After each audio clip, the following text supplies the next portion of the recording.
Bunge Power. Bunge la Mwananchi. Pia mimi iko fia yangu imeombewa na wamama.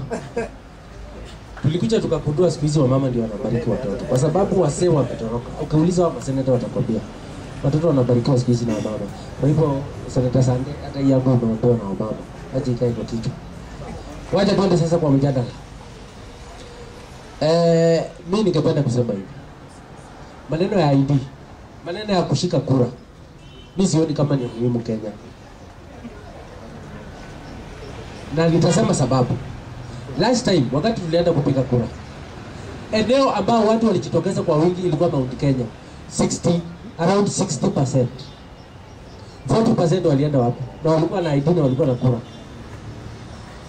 Nyanza ukiangalia kwa mtandao, angalia kwa mtandao sahi na simu yako.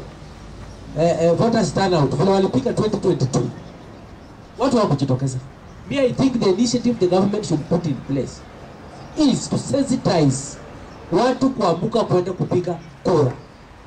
Kwa sababu tutaambiwa na IBC this time tuko na voters wenye wako ready kupiga kura 30 million. Unajua hivi tutaambiwa, lakini watu watapiga kura watakuwa 11 million because watu wengi wamechoka. Mtu unaamka unapigia mtu kura ukiwa na matumaini, after 3 months mtu anakudisappoint, unasikia maneno ya must go inaingia. Alafu tena tunaambiwa shikeni sasa kitambulisho ndio silaha, kitambulisho ndio silaha. Unafikiria mwingine anakuja sasa anaongea kama malaika. Sasa kuna wenye wanaongea kama malaika. Wanaongea kama malaika, wanaweka watu box. Lakini after tu kura hivi tena wana disappoint. Unasikia one time inaanza. Kwa nini tutakuwa tunarudia tu one time after 5 years? One time after 5 years. Kwa hivyo I think the government kitu inafaa ifanye. Kwanza waelimishe wale wako na kitambulisho umuhimu ya kupiga kura. Jambo la pili. Nataka kuongelea mambo ya succession. Mimi ningependa kuomba seneta kutoka Vihiga Nairobi. Seneta Sande. Tafadhali tusiweke huyu mzee tena pressure nyingine. Huyu mzee last time alikuwa amepewa bed rest. Aliambiwa na daktari wake, please epukana na siasa. Hao ndio walimpea pressure akafika kwa ballot. Na ndio unaona mzee ako in and out of hospital. Kwa sababu ya pressure hao watu. Tafadhali muongeleshe wawache mzee atulie. Succession ya Kenya since independence. Moi aliwachiwa na Kenyatta ambaye ni mzee. Si ni kweli? Kenyatta na Moi akaachia nani? Mzee Kibaki ambaye alikuwa mdogo kwake. Tukakuja Kibaki akawaachia Uhuru ambaye ni mdogo kwake. Uhuru akawaachia Ruto ambaye ni mdogo kwake. Itakuwaje Ruto awaachie babu yake? Hiyo kitu unasikia wapi? Tuache mzee awe mtu wa kupatia vijana advice, apatie serikali advice. Hawezi kuishi miaka mingi. Huyu mzee amepigania katiba. Tunafaa tumuone pale ametulia. Wache ni kuweka mzee pressure. Atulie. Jambo la tatu, nataka kuongelea maneno ya fee. Hii fee mnasema imewekwa kwa vitambulisho. Mr. Speaker, sisi kama serikali we came to learn that hao vijana wanashikisha kitambulisho kwa mokoka. Unajua mahali wanauza mokoka? Walikuwa wanaenda wanashikisha. Anaambia mtu wa mokoka, wewe shika hii nipatie ya chwani nitakuletea kesho. Sasa tukapiga hesabu tukaona hao vijana tukiwapatia ID bure, atakuwa anaenda shikisha, kesho anachukua ingine anaenda kushikisha. Si tutakuwa tunaharibu resources ya nchi. Alafu mnalia mnasema hakuna barabara, hakuna stima, hakuna madawa hospitali. Tukasema waache tuweke fee. Ndio mtu uchunge kitambulisho. Unajua kitambulisho ni kama title. Umeona title mahali inapeanwa free. Kwa sababu ni kitu iko na dhamana. Tulisema lazima ID ionekane iko na dhamana. Ikiwekwa na dhamana mtu anachunga. Haleluya. Naelekea kumaliza. Sitaki kuchukua muda. Nimesikia mtu amesema wameweka sijui vitambulisho mbali, sijui wameweka wapi. Hao vijana hawa watu wenye tumefungulia maneno ya vitambulisho. Hao vijana wako sangi bundles. Na hao vijana wako na point of order. Bwana, what is disturbing you?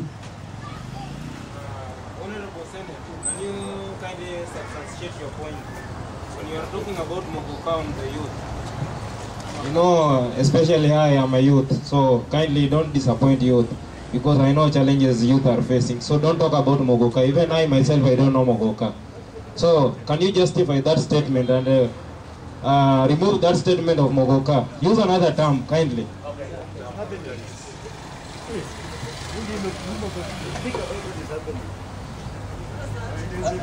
Wacha nitumie lugha yenye inaeleweka.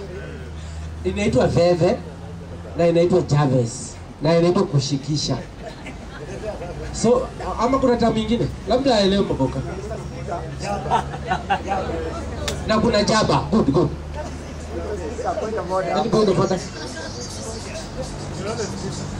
So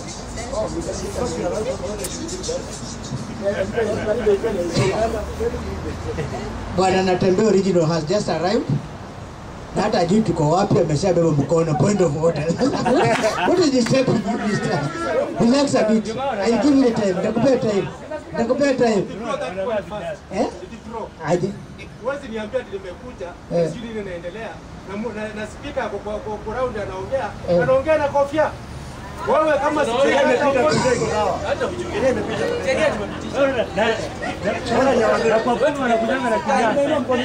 Mr. Speaker, wacha nimalize. All these people want to waste time. Wacha to waste time. Mr. Natembea while you are away. Kila mtu alipitisha sheria. Hii yangu iliombewa na wamama, yanatembea mwenzako iliombea na mababu, hii kaombewa na wazee. Kwa hivyo tumesema hata ukiwa na kofia ombewa kwa nyumba, kuja nayo. Sasa wacha nimalize. Kitu nilikuwa nasema, maneno ya fee ya ID tumetoa. Tumekuwa na president leo State House. Kama unafuatilia mitandao, president amesema sasa ni free. Amusha hao majensi kesho Westi unaweza enda Mkuu. Nimesikia mtu amesema fair. Mimi naendanga Ngong Road Mkuu. Waende hapa Wesaini free, ende uchukua ID free, ukuje upoteze, ende ingine next week. Mpaka siku tutamaliza kura sasa tunaweka 1000 ngapi? Ndio mzishikishe kwa Mogoka. Asante sana. I think hiyo line imeisha with the first 5 people. Tunazungumza